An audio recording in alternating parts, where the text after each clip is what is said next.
it of if we can. 155 miles per hour. So now it is down to a Cat 4 from a Cat 5, and the pressure is going up, which is great news, but it is picking up. It's now moving at 16 miles per hour. So it is weakening.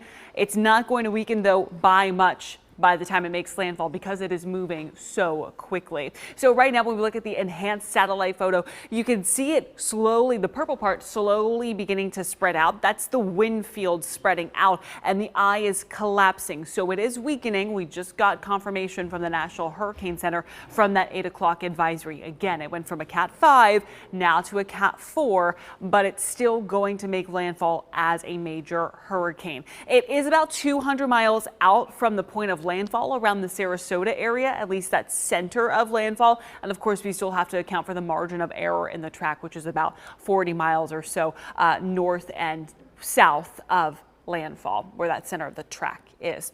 As we take you through Futurecast, I want to show you this specifically. This is our in-house model because it is picking up things a bit. Not necessarily saying that this is going to happen, but do know that as we go throughout the day today, our rains begin to pick up. 6 o'clock tonight, we really start to bring in the heavy rainfall, the threat of severe weather, and then blinding tropical downpours on the northern side of the track as we go towards the overnight hours, late tonight, early tomorrow morning. As Milton continues to pull away, we'll slowly start to see things weaken and improve by tomorrow morning, 7:30, 8 o'clock through about the afternoon hours. But then with that counterclockwise circulation, we will have to still watch our coastline because it's very vulnerable, especially out in Flagler and Volusia counties from Hurricane Ian and Nicole 2 years ago. So when we have this storm surge, we are looking at some significant coastal erosion as well.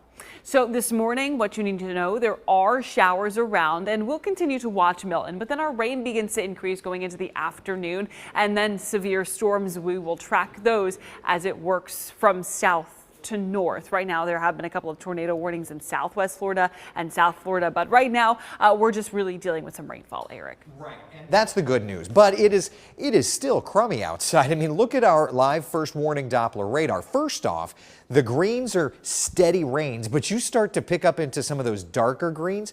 Those are torrential downpours. And I would also add that rains from a tropical system just outperform. So don't take this radar image like you would in a summer's day, because it's going to be a much heavier rain than that. All right, let's take you around on our first warning Doppler radar and kind of get an idea of what we're tracking. First off, heavy wave of rain coming in here right over I-4 in Volusia. It's a good steady rain in Orlando, but some heavier stuff is lifting up from about the Taft area, Conway area, Deltona, out near Lake Ashby, 415. It is pouring, and there's more rains working right up I-4 here, Orange Camp Road back over toward, say, I-95. But notice the trends here around Point Siena down to Kenansville. These are starting to pick up in intensity, so Kissimmee, get ready. You're about to get a real tropical downpour.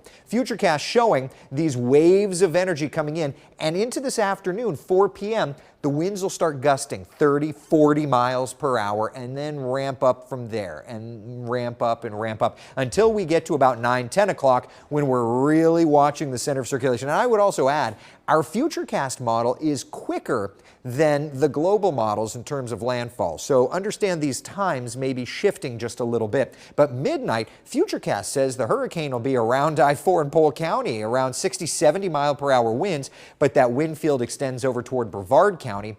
Also, by about 2 a.m., hurricane conditions across the area, and then by 3, 4 o'clock, the hurricane conditions would start to move away from us, and then little by little, late morning into the early afternoon, we get better and better. So for Marion, Sumter, Lake counties, hurricane force wind gusts 85, 95 miles an hour, but there is a big worry about flooding rains. 6 to 12 inches of rain, isolated even more than that. I think the biggest wind core comes through Polk, Osceola, Orange, and Seminole counties, gusting 80, 90 miles an hour. And along the shoreline, in addition to the hurricane force wind gusts running 75 to 80, you're under storm surge warnings. And we're talking about a 3 to 5 foot rise in ocean conditions. Yeah, that is obviously a concern for us. Beach erosion, coastal flooding, the whole 9 yards. But the good news is tonight into tomorrow, yes, we are going to experience a hurricane. We'll do it together. We'll be all right. Through tomorrow afternoon, things will clear out And looking ahead to the weekend for cleanup efforts and trying to get back to normal, weather looking better. Stay with us. We'll be right back.